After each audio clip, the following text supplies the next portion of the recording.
నమస్తే welcome to mid day news నేను Shivani bulletin ముందుగా హెడ్లైన్స్ చూద్దాం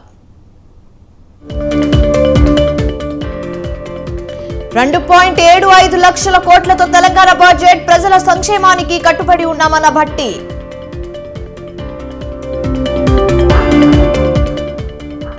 టీఎస్పీఎస్సీని ప్రక్షాళన చేస్తాం ప్రాజెక్టులలో అవినీతిని తేల్చుతామన్న తెలంగాణ ఆర్థిక మంత్రి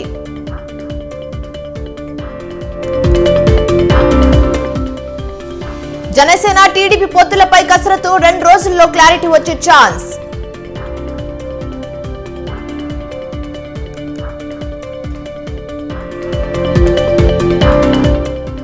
ప్రారంభమైన బండి సంజయ్ పాదయాత్ర కరీంనగర్ పార్లమెంట్ పరిధిలోని 7 సెగ్మెంట్లలో యాత్ర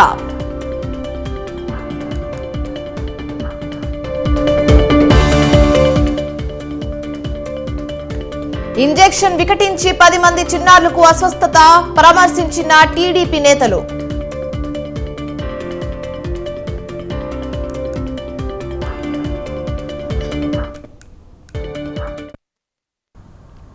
కృష్ణా జిల్లా మచిలీపట్నం ప్రభుత్వ హాస్పిటల్లో ఇంజెక్షన్ వికటించి అస్వస్థతకు గురైన చిన్నారులను టీడీపీ నేతలు కొల్లు రవీంద్ర కొనకల్ల నారాయణ పరామర్శించారు. పిల్లల ఆరోగ్య పరిస్థితిని డాక్టర్లను అడిగి తెలుసుకున్నారు. అయితే మెడిసిన్ సరఫరా చేసిన ఫార్మసీ కంపెనీని బ్లాక్ లిస్ట్ లో పెట్టాలన్నారు.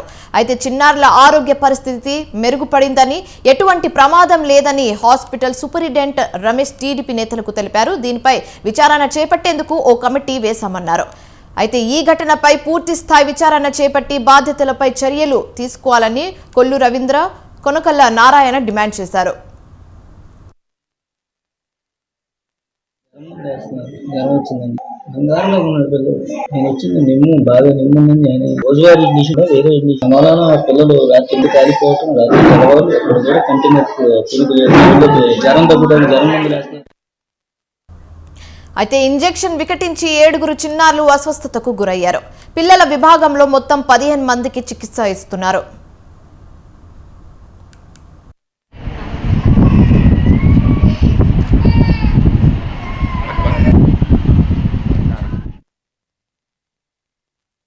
ప్రభుత్వ ఆసుపత్రిలో నిన్న జరిగినటువంటి చిన్నపిల్లలకి ఇచ్చినటువంటి మెడిసిన్ ఇంజెక్షన్స్ లో అమాక్సిలిన్ అనే ఇంజెక్షన్ ఇవ్వడం వల్ల తీవ్రమైనటువంటి అస్వస్థత జరిగిన మీదట మరి ఈ రోజు వచ్చి కొనకళ్ళ నారాయణరావు గారు మాజీ పార్లమెంట్ సభ్యులు మేము వచ్చి అందరం వాళ్ళు పరామర్శించడం జరిగింది. ఇది చాలా దురదృష్టకరమైనటువంటి సంఘటన. ఒక ప్రభుత్వ ఆసుపత్రిలో జిల్లా కేంద్రంలో ఉన్నటువంటి ఈ ఆసుపత్రిలో అమాక్సిలిన్ అనే ఇంజెక్షన్ ఇవ్వడం వల్ల దాదాపు 9 మంది పిల్లలకు నిజంగా దీని మీద వెంటనే ప్రభుత్వం పూర్తి స్థాయిలో విచారణ జరిపించి ఎంక్వైరీ చేయాలి. ఎవరైతే ఈ మెడిసిన్ సప్లై చేశారో సాయి ఫార్మాసిటికల్ అనే సంస్థ మీద ఇమీడియట్ గా బ్లాక్ లిస్ట్ లో పెట్టాలా. దీనికి కారణమైనటువంటి ప్రతి ఒక్కరి మీద తీవ్రమైనటువంటి చర్యలు తీసుకోవాలా. ఇది వేరే ఒక హాస్పిటల్లోనే ప్రాణాలు కాపాడతారని చెప్పి వచ్చినటువంటి హాస్పిటల్లోనే మందులు వికటిస్తామని అంటే ఎంత నిర్లక్ష్యం జరుగుతోంది. ఇది ఖచ్చితంగా ప్రభుత్వం నిర్లక్ష్యంగా మేము భావిస్తా ఉన్నాం. మరి వెంటనే, ఎందుకంటే ఇక్కడ హాస్పిటల్కి వస్తే మందులు ఉండవు. జ్వరానికి ఒకే మెడిసిన్ ఇస్తారు, కాళ్ళ నొప్పికి ఒకే మెడిసిన్ ఇస్తారు, కడుపు నొప్పికి ఒకటే రకమైనటువంటి మెడిసిన్. మందులు ఇక్కడ పూర్తిగా లభ్యత లేనటువంటి పరిస్థితి ఉంది. ఇవాళ పిల్లల మీద ఈ రకంగా జరిగితే ఇవాళ నిజంగా డాక్టర్స్ లేకపోతే వాళ్ళ పరిస్థితి ఏమయ్యా. మచిలీపట్నం ప్రభుత్వ ఆసుపత్రిలో నిన్న జరిగినటువంటి చిన్నపిల్లలకి ఇచ్చినటువంటి మెడిసిన్ ఇంజెక్షన్స్ లో అమాక్సిలిన్ అనే ఇంజెక్షన్ ఇవ్వడం వల్ల తీవ్రమైనటువంటి ఇన్ఫెక్షన్ తో అడ్మిట్ అయిన 9 మంది పిల్లలకి అమాక్సిలిన్ క్లావనిక్ యాసిడ్ ఇంజెక్షన్ ఇవ్వడం జరిగింది. అందులో 7 ఫీవర్, వామిటింగ్స్ డెవలప్ అయినాయి. వెంటనే పీడియాట్రిక్స్ వార్డ్ లో ఉన్న 7 మంది డాక్టర్లు సమ్మన్ చేశాము. అందరూ వచ్చి ఒక్కొక్క పేషెంట్ ఒక్కొక్క డాక్టర్ అంతా చూసుకుని గంట సేపులు అందరినీ బాగు చేశారు. అందరు పిల్లలు హ్యాపీగా ఉన్నారు. ప్రాబబ్లీ మేము అనుకుంటాం డ్రగ్, అందుకే అందరికి ఒకే డ్రగ్ ఇచ్చినాక డెవలప్ అయింది కాబట్టి వాళ్ళకి డ్రగ్ రియాక్షన్ అని మేము అనుకుంటున్న సస్పిషన్ అది కన్ఫర్మ్ కావాలి. వేసాం, అదే దానికి ఎందుకు వచ్చిందని కనుక్కోవడానికి మా లెవెల్లో మేము కమిటీ వేసాము. కమిటీ రిపోర్ట్ కావాలి. అది నేను ఎలా చెప్తాను సార్, అది మరి ల్యాబ్ పంపించి ల్యాబ్ లో తేల్చాలి. అది ఆ పని చేస్తున్నాం. సిడిఎస్ నుంచి వచ్చిన డ్రగ్, అది సెంట్రల్ డ్రగ్ స్టోర్ నుంచి వచ్చిన డ్రగ్. అది మేము ఆల్రెడీ సెంట్రల్ డ్రగ్ స్టోర్ ఎండి గారికి ఇన్ఫార్మ్ చేశారు మా వాళ్ళు. దాన్ని ఆ బ్యాచ్ అంతా వాడకుండా పెట్టి ఆ బ్యాచ్ ని మళ్ళీ ల్యాబ్ పంపించి టెస్ట్ చేసి అది విద్యార్థులకు నాసిరకం ఆహారం పెడుతూ మల్లారెడ్డి కళాశాల యాజమాన్యం విద్యార్థుల ప్రాణాలతో చెలగాటం ఆడుతున్నారని ఎన్ఎస్యుఐ నాయకుడు రఘువేంద్ర రెడ్డి ఆరోపించారు. మల్లారెడ్డి యూనివర్సిటీలోని గర్ల్స్ హాస్టల్లో విద్యార్థులకు అందించే ఆహారంలో పురుగులు, కోడి ఈకలు వస్తున్నాయని గత 3 రోజుల నుండి విద్యార్థులు ఆందోళన చేస్తున్నారు. అయినప్పటికీ కళాశాల యాజమాన్యం పట్టించుకోవడం లేదని ఆగ్రహం వ్యక్తం చేస్తున్నారు.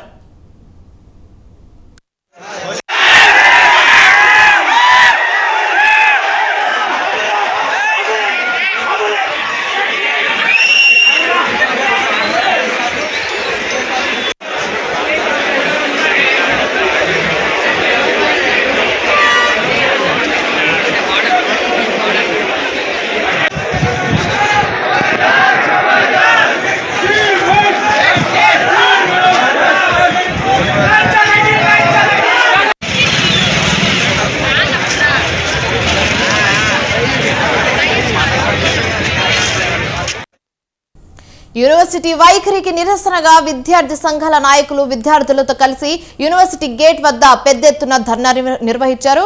అయితే పోలీసులు కలవ చేసుకొని మల్లారెడ్డి విద్యా సంస్థల చైర్మన్ మహేందర్ రెడ్డితో ఫోన్లో మాట్లాడి విద్యార్థుల సమస్యలపై సోమవారం నుంచి సమస్యల పరిష్కారానికి చర్యలు తీసుకుంటామని హామీ ఇవ్వడంతో ధర్నా విరమించారు.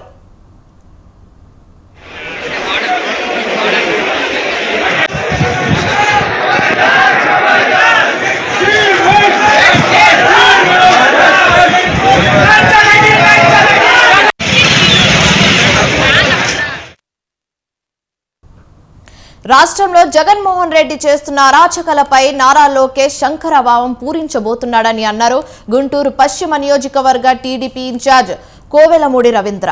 చంద్రబాబు అరెస్టు నేపథ్యంలో విశాఖలో లోకేష్ యువగలం పాదయాత్ర ముగిసిందని, అందుకే తిరిగి మరలా 125 నియోజకవర్గాలలో శంకరాభావం సభలు, సమావేశాలు జరుగుతాయని తెలిపారు.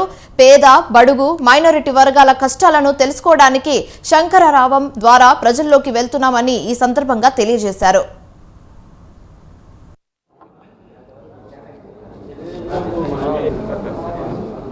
జగన్ రెడ్డి అరాచకాలపై లోకేష్ గారు పూరించిన నాదమే ఈ శంకారావం. ఈ శంకారావం ముఖ్య ఉద్దేశం ఏంటంటే, జగన్ రెడ్డి అరాచకాలపై ఇంతకు ముందు లోకేష్ గారు యువగలం అని చెప్పి ఒక పాదయాత్ర 220 రోజులు 3130 కిలోమీటర్లు పాదయాత్ర చేయడం మనందరికి.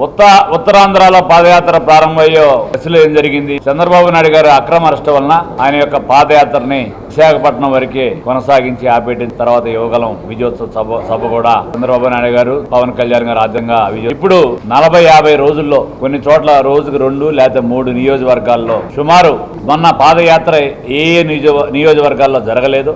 ఒక 120 నియోజకవర్గాల్లో ఈ యొక్క శంకారావం, ఈ యొక్క సభలు ఏర్పాటు చేయాలి. ఈ యొక్క శంకారావం ముఖ్య ఉద్దేశం ఏంటంటే, ఆ యొక్క కాన్స్టిట్యున్సీలో ప్రజలు ఇంటరాక్ట్ అయ్యి ఆ స్థానికమైన సమస్యలన్నీ ఆయన నోట్ చేసుకు అక్కడ పడుతున్న బాధలు, కష్టాలు ఏమైతే ఎస్సీ, ఎస్టీ, బీసీ, మైనారిటీ వాళ్ళ మీద ఈ రాష్ట్రంలో దాడులు, ఎంతమంది చనిపోయారు, వాళ్ళందరికీ రేపు రానున్న జనసేన ఏర్పడబోయే ప్రభుత్వంలో ఏ విధంగా వాళ్ళకి నేను దశ చూపించి వాళ్ళని ఏ విధంగా పేదవాడిని ఆదుకోవాలనే ఉద్దేశంతో శంకారావం రేపు లోకేష్ గారు ప్రారంభించారు. జగన్ రెడ్డి అరాచకాలపై లోకేష్ గారు పూరించిన నాదమే ఈ శంకారావం. ఈ శంకారావం ముఖ్య ఉద్దేశం ఏంటంటే, జగన్ రెడ్డి అరాచకాలపై ఇంతకు ముందు లోకేష్ గారు యువగలం అని చెప్పి ఒక పాదయాత్ర 220 రోజులు 3130 కిలోమీటర్లు పాదయాత్ర చేయడం మనందరికి.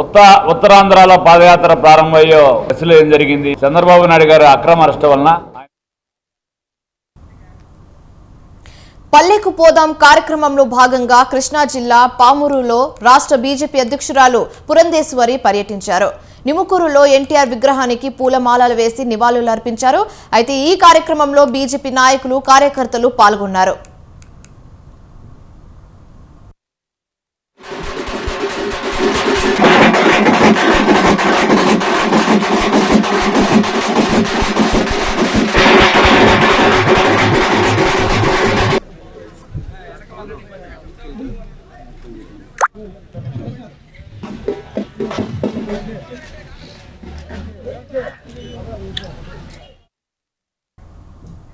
టీడీపీ జాతీయ ప్రధాన కార్యదర్శి లోకేష్ రేపటి నుంచి ఎన్నికల ప్రచారం నిర్వహించనున్నారు. రేపటి నుంచి శంకరారావం పేరుతో లోకేష్ మరోసారి ప్రజల్లోకి వెళ్లనున్నారు. యువగలం పాదయాత్ర జరగని ప్రాంతాల్లో పర్యటించేలా ప్రణాళికలు చేశారు టీడీపీ శ్రేణులు. రేపు ఉదయం ఇచ్చాపురం నుంచి లోకేష్ శంకరరావం యాత్ర ప్రారంభం కానుంది. ఇందుకోసం ఆయన ఇవాళ రాత్రికి ఇచ్చాపురం చేరుకునున్నారు. శంకరరావం యాత్రకు సంబంధించిన అన్ని ఏర్పాట్లు పూర్తి చేశారు టీడీపీ శ్రేణులు. అయితే ఈ యాత్ర సందర్భంగా పార్టీ కార్యకర్తలు ప్రజలతో మమేకం కానున్నారు. ప్రతిరోజు 3 నియోజకవర్గాలలో పర్యటించేలా ప్రణాళికలు రూపొందించారు.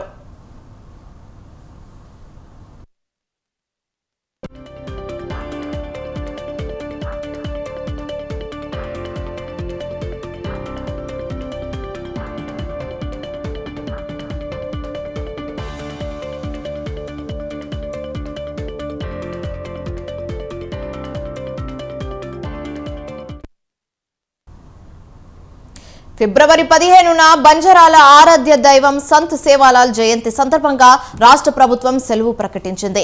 అయితే ఈ సందర్భంగా సీఎం రేవంత్ రెడ్డికి బంజారా విద్యార్థులు కృతజ్ఞతలు తెలియజేశారు.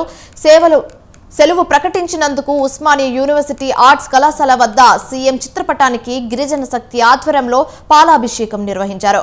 రాష్ట్ర ప్రభుత్వం బంజారా ఆరాధ్య దైవం సేవాలాల్ విగ్రహాన్ని బంజారా హిల్స్ లో ఏర్పాటు చేస్తూ ఉండడంపై ధన్యవాదాలు తెలిపారు.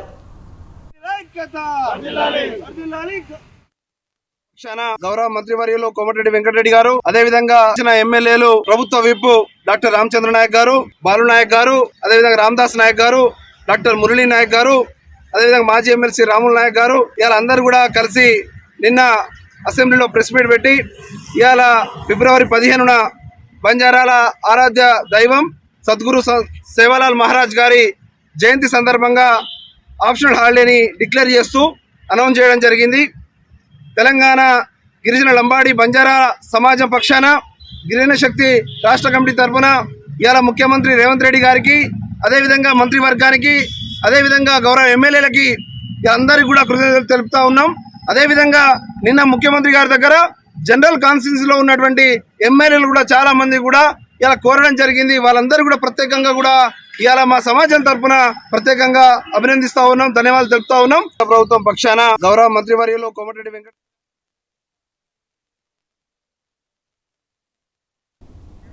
కడప రైల్వే స్టేషన్లో భారీగా బంగారం పట్టుపడింది. 2 వ్యక్తుల నుంచి 2.4 కేజీల బంగారం స్వాధీనం చేసుకున్నారు పోలీసులు. రైల్వే సీఐ నాగార్జున తనిఖీలు నిర్వహిస్తుండగా కన్యాకుమారి నుంచి పూణే వెళ్తున్న జయంతి ఎక్స్ప్రెస్ రైల్లో 2 వ్యక్తుల నుంచి దాదాపు 2.4 కేజీల బంగారాన్ని స్వాధీనం చేసుకున్నారు. బంగారానికి సంబంధించి సరైన పత్రాలు లేకపోవడంతో సీజ్ చేశామని పోలీసులు తెలిపారు.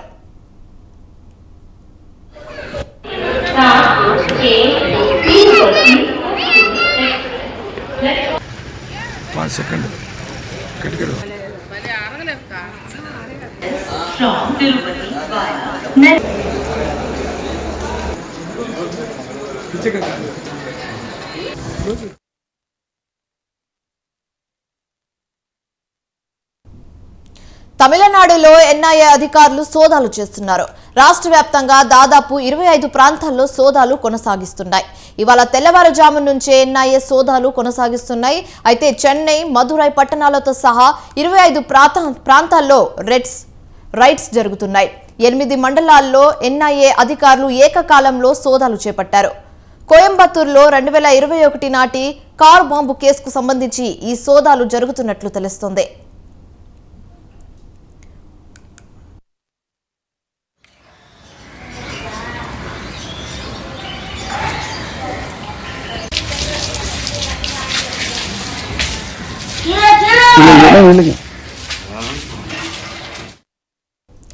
ఎన్ఐఏ అధికారులు ఉట్టిం, కరంబుక్కడై, గునిముత్తూరు, పొత్తెలూరు సహా ప్రాంతాల్లో తనిఖీలు నిర్వహిస్తున్నారు.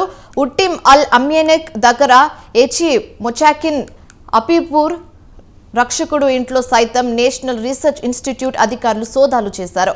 అలాగే అరబిక్ కాలేజ్లో చదివిన విద్యార్థులకు నిషేధిత ఉద్యమాలతో సంబంధం ఉందా, ఈ కోణంలో విచారణ జరుపుతున్నారు.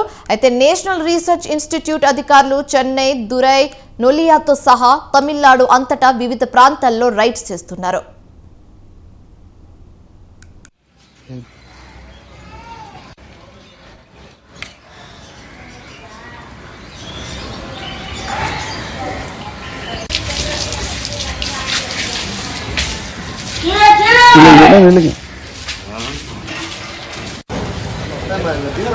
अच्छा लगा है। లోక్సభలో కేంద్ర మంత్రి అమిత్ షా మాట్లాడుతున్నారు. లైవ్ లో చూద్దాం. कि 22 जनवरी का दिन 10 सहस्त्र से भी अधिक सालों तक इस देश का ऐतिहासिक दिन है। मान्यवर 22 जनवरी का दिन 1528 से शुरू हुई एक संघर्ष और अन्याय के सामने लड़ाई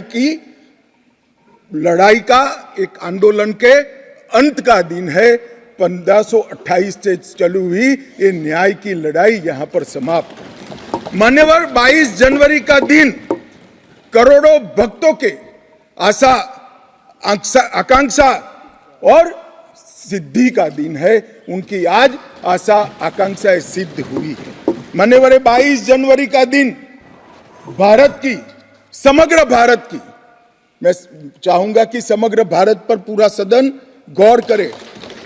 22 जनवरी का दिन समग्र भारत की आध्यात्मिक चेतना के पुनः जागरण का दिन आज इतिहास में बन चुका है।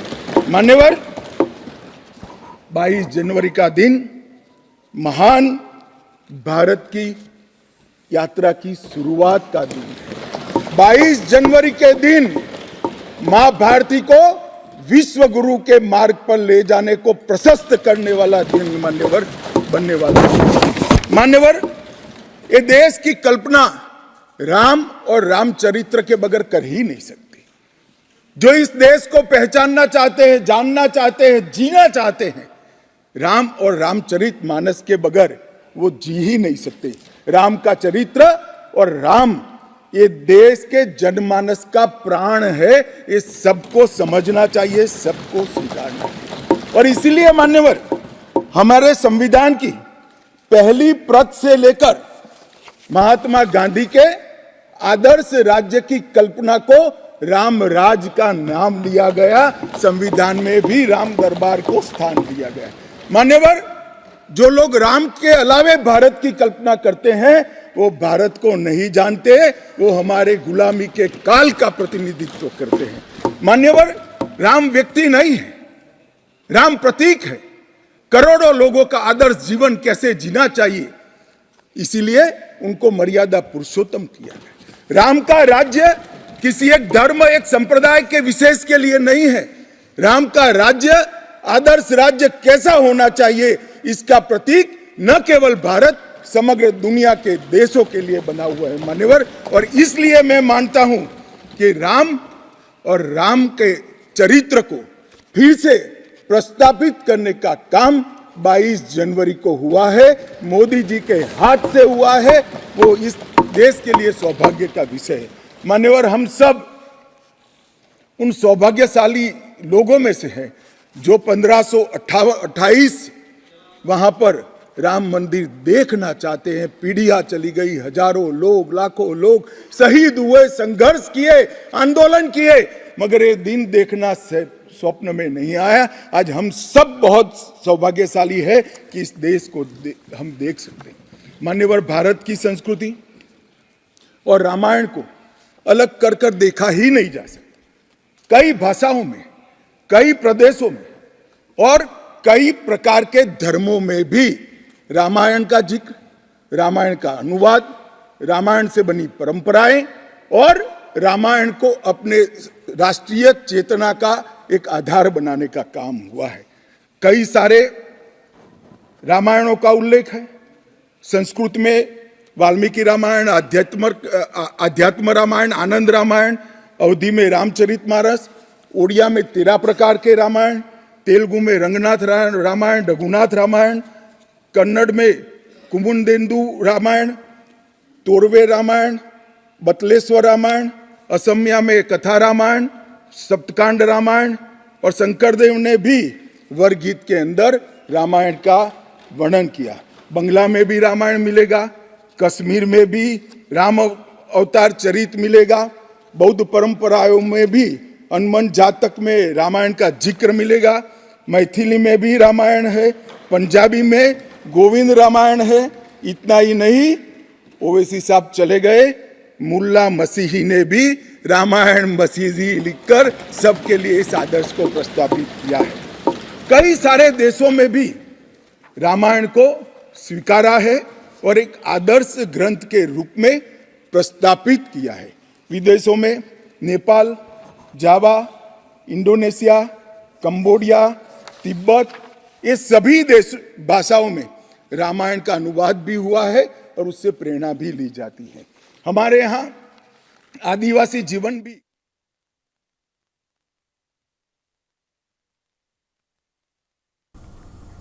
రైట్, ఇవి ఇప్పుడు వరకు ఉన్న updates. For more updates keep watching స్వతంత్ర.